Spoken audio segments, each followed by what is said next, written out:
Hi, welcome to our Friday Trends special. And you know what trends are special for me? Eat, drink, and be merry. A salud.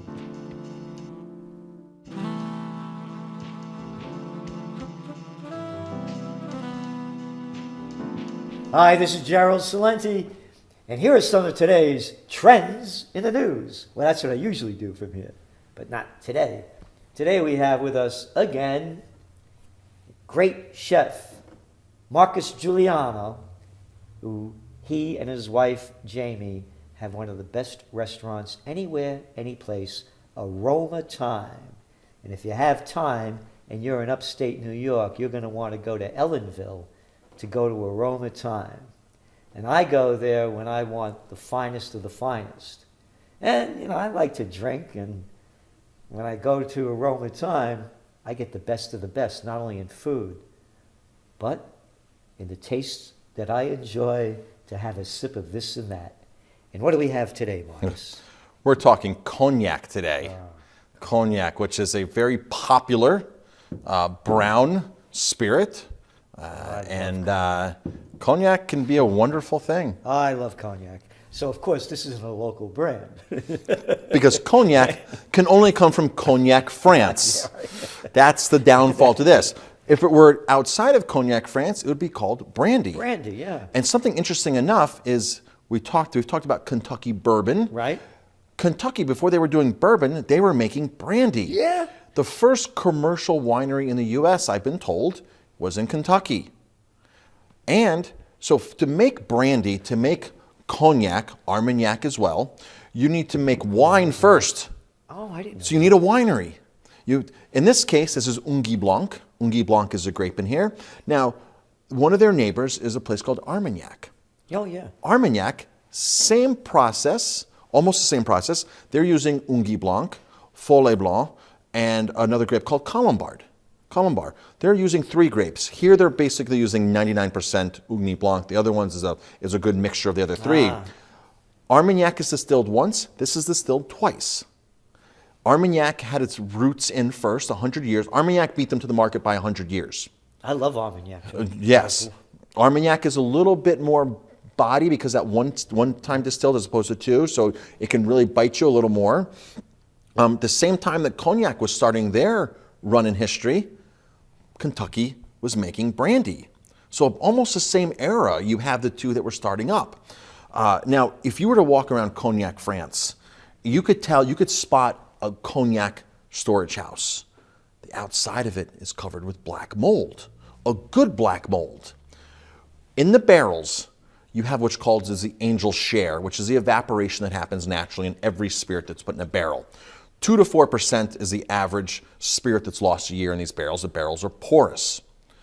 And when this angel share emits out of the windows and goes up the side of the building, it makes a unique environment for this friendly black mold. So you can walk down the street and say, there's cognac in that building there. Wow. Interesting, really interesting. So cognac, Armagnac, this is cognac. Now, prior to globalization and the brands coming in, corporations and people being money hungry and greedy, you would take your barrel of spirits and ship it to the New World in the barrel. When it got to the New World, you might know what you were drinking. You might know it's cognac, but you didn't know really who made your cognac. You didn't know who made your rum if it was going the other way because it really wasn't branded properly. So now people want their brand on it. They want to advertise. They want to resell. It's now a big business. So what happens? They stop the oak barrels on the ocean. So what did that do? What had that change? Well, what happens is you have the oak, the whiskey, the rum, whatever it is, in the ocean, shaking, scraping oak constantly, and mellowing it out. So let's pretend this is an oak barrel on the ocean. It's going to constantly hit oak and wash oak, which now helps this get more surface contact with oak. The more surface contact it gets, the quicker it ages, the more it mellows out, may develop more characteristics. So it's called the allure of the ocean. The allure of the ocean was lost. Wow. Well, Celt Cognac, its name is Celt Tour du Monde, Tour of the World. They've brought back the allure of the ocean. Oliver Celt, the Celt family, They ship it around the ocean on a cargo ship. It goes, when you buy this bottle, you'll have a tag on here and it shows you where it went. The 1921, how many ever ports of call it went? Wow, It'll show you the far map out. and show you where it's gone around the Wow. globe. It gets shipped back to the distillery and then put in the bottle and then shipped to its destination. Wow. Now, one of the reasons I love dealing with small brands and these the big corporations I'm not a fan of. I put this on my menu in 2004. I did a blog post. And who picks it up? Oliver Kelt. I got interviewed for the newspaper, actually, and I was recommending this for Easter. I was recommending it for some holiday, some feature. Oliver Kelt picked up the article from France. Wow. Sends me an email immediately. Thank you so much. It's a pleasure to have my product in your restaurant in New York. Please, if you're ever in the area, come visit us and see what we're doing in the distillery. Now, that's somebody who's proud of what they're doing. Now, Have you gone? I have not gone, but I've met Oliver several times because he comes to New York.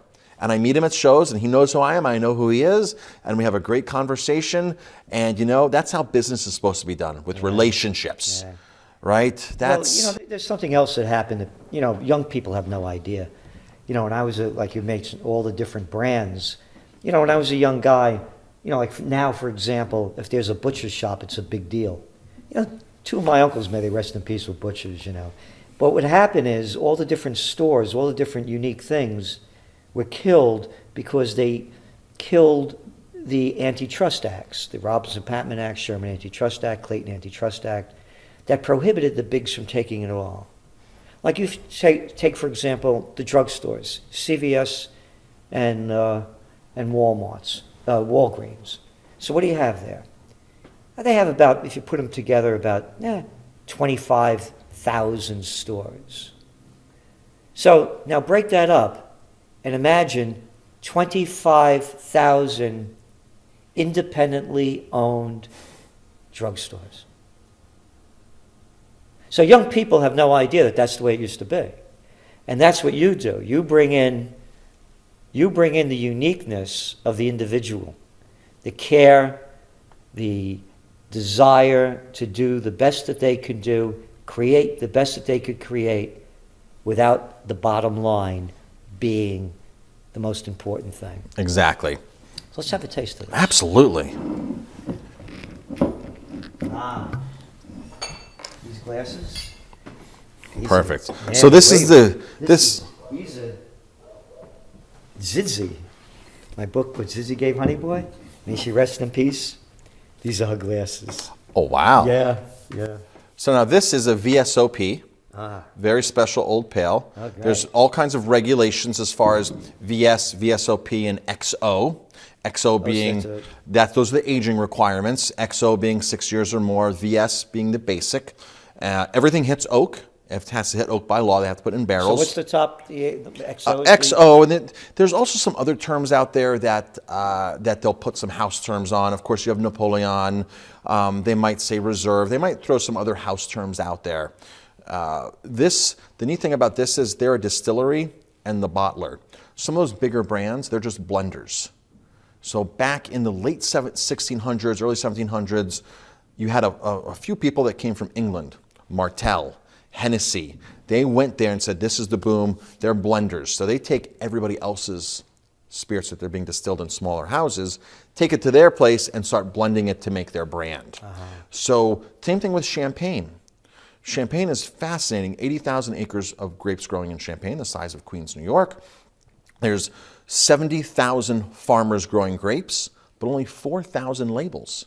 Most of them are just adding their grapes into a co-op or selling them off to a bigger guy. So all those big fancy brands of champagne you see in the store, they don't really make the champagne. They're buying grapes, they're buying the juice, or they might be buying the finished product and just blending it. They're blenders, they're negotiants. They're not the person who grows the grapes, picks the grapes, distills the grapes, and bottles it into a bottle. And that's the ones you want. In champagne, it's called grower champagne. When you go to the store, ask for a grower champagne. Oh, that's great. I'm going to do that. So, Chin chin.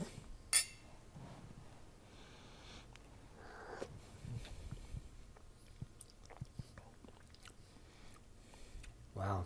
Fine, light, and tight. It is so smooth, delicious.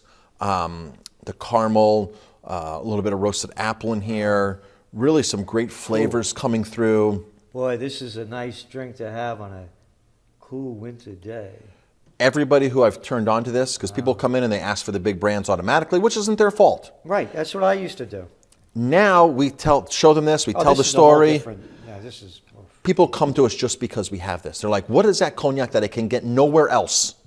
I can't get anywhere else. Now, quick story on how I got turned on to this. I was working at a famous hotel resort in Colorado, the Broadmoor. Oh yeah, I've been to. The longest running 5-star property in America since 1960. And in their fine dining French restaurant, they have a cognac trolley, a dessert trolley that comes out afterwards. And they have 20 cognacs on there. My last night working there, I was the sous chef. I was the assistant chef in that restaurant. The last night working there, they came to me, thank you for leaving, this and that. And they said, would you like a cognac? I said, sure, but I don't know much about cognac. I'm in my early 20s. And they said, taste this one, taste this one, taste this one, taste this one. Oh, wow. And I said, I like this one. They go, funny you should say that. And then what did they pull out? The Celt Tour de Monde, and they explained the process to me. Wow. And ever since then, I said, this is the cognac, because I experienced it firsthand, tasting a flight of several different cognacs. So, and again, this is wine first. It's Ungi Blanc grape. It's made into wine, 7-8% alcohol. And then the wine is distilled, oak aged, and in this case, shipped in oak around the world before it gets into the bottle for its final destination. If you're ever in Cognac, stop in and say hi to Oliver Celt. Tell him you saw us here. Tell him if you've had his cognac. Tell him you've had his cognac, and please look. I mean, amazing product, amazing story, and a great guy all around. Yeah, and if you're ever in upstate New York, you want to go to Aroma Time, because you'll have the time of your life, and you get the best of the best. Thank you, Marcus. Cheers.